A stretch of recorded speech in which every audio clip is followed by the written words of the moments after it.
Bye-bye!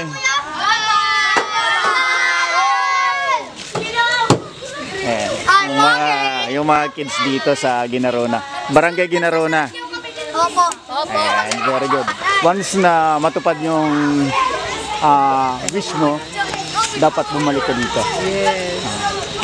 And so pumunta kami dito kasi meron kaming gustong yung pinapangarap namin, yung wish namin na sana matupad. Hindi kami nagatubili na bisitahin itong yung San Pascual Bailon dito sa Barangay Ginarona, Dagami, Leyte. Bye-bye kids! So along the highway lang ito. Mula doon sa may Palo Cathedral, isasakay lang ng bus papuntang Dagami o di kaya Burawin, Leyte. Siguro yung pamasahe ay mga nearly 50 pesos. So ito dito yung Arco, malapit lamang sa may highway. Mula sa may highway, maglalakad lang ng ilang hakbang papuntang San Pascual Bailon Parish. Ayan, yan. Yan na sila.